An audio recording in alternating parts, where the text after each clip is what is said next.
Hello, എല്ലാവർക്കും മനുക്കുട്ടൻസ് കിച്ചണിലേക്ക് സ്വാഗതം. എല്ലാവർക്കും സുഖല്ലേ? ഇന്നത്തെ നമ്മുടെ റെസിപ്പി വൈറ്റ് ചണ സുണ്ടലാണ്. അതായത് വെളുത്ത കടല കൊണ്ടുള്ള ഒരു സുണ്ടൽ റെസിപ്പിയാണ് കേട്ടോ. ഇത് തമിഴ്നാട്ടിലൊക്കെ വളരെ ഫേമസ് ആണിത്. അമ്പലങ്ങളിലൊക്കെ ഇത് നിവേദിക്കുന്നുണ്ട്. അത് മാത്രമല്ല, നല്ലൊരു 4 മണി പലഹാരമാണ്.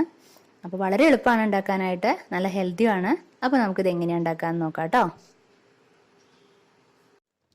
അപ്പോൾ നമുക്ക് സ്റ്റാർട്ട് ചെയ്യാം. അപ്പോൾ അതിന് വേണ്ടിയിട്ട് ഞാൻ വെള്ളക്കടലയാണ് എടുത്തിരിക്കുന്നത്. ഇപ്പം നിങ്ങളുടെ കയ്യിൽ കറുത്ത കടലയാണെങ്കിലും കൂടെ കുഴപ്പമില്ല. അപ്പോൾ വെള്ളക്കടല വേറൊരു പ്രത്യേക ടേസ്റ്റ് വരും. അപ്പോൾ ഇത് ഞാൻ എടുത്തിട്ട് വെള്ളത്തിലിട്ട് വെച്ചിരിക്കുകയാണ്.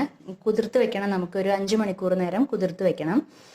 അപ്പോൾ നമുക്കൊരു 5 മണിക്കൂർ നേരം ഇത് വെള്ളത്തിൽ നന്നായിട്ട് കഴുകിയതിന് ശേഷമാണ് ഞാൻ വെള്ളത്തിലിട്ട് വെച്ചിരിക്കുന്നത് കേട്ടോ. അങ്ങനെ ചെയ്യാം. നമ്മൾ എന്ത് സാധനം കുതിർത്ത് സോക്ക് ചെയ്ത് വെക്കാനേക്കാളും മുമ്പ് അത് നന്നായിട്ടൊന്ന് വാഷ് ചെയ്യുക.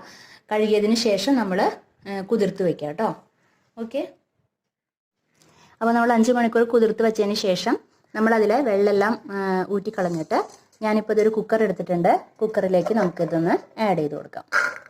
കുക്കറിൽ നന്നായിട്ട് വേവിക്കണം കേട്ടോ. അപ്പോൾ കുക്കറിൽ നമ്മൾ ആഡ് ചെയ്തു. ഇനി നമുക്ക് കുറച്ച് ഉപ്പ് ചേർത്ത് കൊടുക്കാം. എപ്പോഴും പയറുവർഗ്ഗങ്ങൾ വേവിക്കുമ്പോൾ ഉപ്പ് ചെറിഞ്ഞ് പെട്ടെന്ന് വേവില്ല എന്ന് പറയും. പക്ഷേ ഇത് എന്താണെന്ന് വെച്ചിട്ടുണ്ടെങ്കിൽ നമ്മൾ സുണ്ടൽ ഉണ്ടാക്കാനായിട്ട് ഇതിൽ ഉള്ളിലേക്ക് ഉപ്പ് നന്നായിട്ട് പിടിക്കണം. അപ്പോൾ നമ്മൾ വേവിക്കുമ്പോൾ ഉപ്പ് അതിൻ്റെ പേരിലാണ് നമ്മൾ ചേർക്കുന്നത് കേട്ടോ. അതല്ലാന്നുണ്ടെങ്കിൽ നമ്മൾ സാധാരണ കറിയൊക്കെ ഉണ്ടാക്കുമ്പോൾ നമ്മൾ വേവിക്കുന്ന സമയത്ത് ഉപ്പ് ചേർക്കില്ല. ഉപ്പ് ചേർത്താൽ പെട്ടെന്ന് വേവാൻ ഇത്തിരി ബുദ്ധിമുട്ടാണെന്ന് പറയും കേട്ടോ പയറുവർഗ്ഗങ്ങൾ. പക്ഷേ ഇതിന് നമ്മൾ എന്തായാലും ഉപ്പ് ചേർത്തിട്ടാണ് വേവിക്കുന്നത്. ഓക്കെ. അപ്പോൾ ഉപ്പ് ചേർത്തു. കുറച്ച് മഞ്ഞൾപ്പൊടിയും കൂടെ നമുക്ക് ആഡ് ചെയ്ത് കൊടുക്കാം. അതിനുശേഷം ഇത് വേവാൻ ആവശ്യമായിട്ടുള്ള വെള്ളം ഇതിൻ്റെ മീതെ നിൽക്കുക കേട്ടോ. മീതെ നിൽക്കണം വെള്ളം. ഇനി നമുക്ക് ഇത് അടച്ചു വെച്ചിട്ട് ഒരു 5-6 വിസിൽ വന്നോട്ടെ കേട്ടോ. 5-6 വിസിൽ വരണം. അപ്പോഴാണ് ഇത് നന്നായിട്ട് വേവുള്ളൂ. നന്നായിട്ട് ഇത് കിട്ടണം. അപ്പോഴാണ് അതിൻ്റെ ടേസ്റ്റ് വരിക. നമുക്കൊരു 6 വിസിൽ വരയ്ക്കും ഇതൊന്ന് വേവിച്ചെടുക്കാം.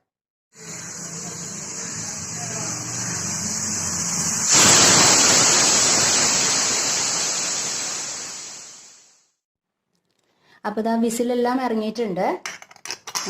നമുക്ക് തുറന്ന് നോക്കാം. കുറച്ച് നേരമായി.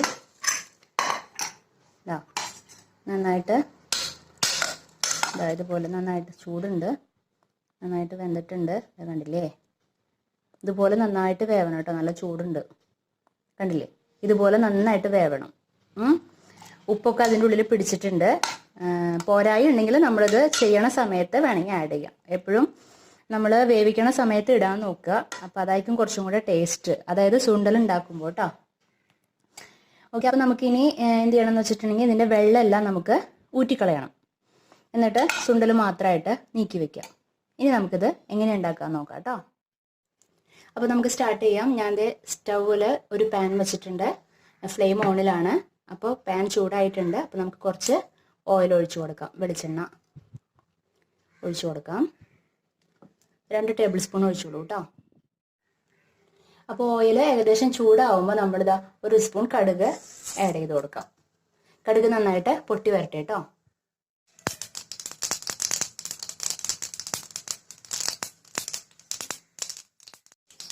കടുക് പൊട്ടിക്കഴിയുമ്പോൾ നമ്മളിതാ ഉഴുന്നുപരിപ്പ് 1 സ്പൂൺ ആഡ് ചെയ്യുക.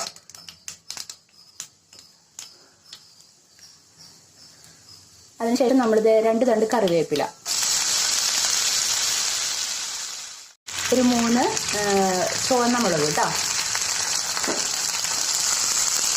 മിക്സ് ചെയ്യാൻ നന്നായിട്ട്.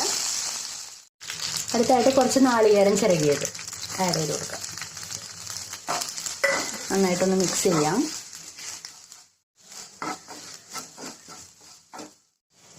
അടുത്തായിട്ട് വേവിച്ച് വെച്ചിരിക്കുന്ന കടല, അതിൻ്റെ വെള്ളം ഊറ്റി കളഞ്ഞിട്ടുണ്ട്, അത് ആഡ് ചെയ്ത് കൊടുക്കാം. എന്നിട്ട് നന്നായിട്ടൊന്ന് മിക്സ് ചെയ്യാം. അതിലുള്ളത് എല്ലാ ഭാഗത്തേക്കും ഒന്ന് പിടിക്കാൻ വേണ്ടിയിട്ടാണ് കേട്ടോ. നന്നായിട്ടൊന്ന് മിക്സ് ചെയ്ത് കൊടുക്കാം. നന്നായിട്ടൊന്ന് മിക്സ് ചെയ്ത് കൊടുക്കാം. അപ്പോൾ എല്ലാ ഭാഗത്തേക്കും ആയിട്ടുണ്ട്. ഇനി നമുക്ക് ഫ്ലെയിം ഓഫ് ചെയ്യാം.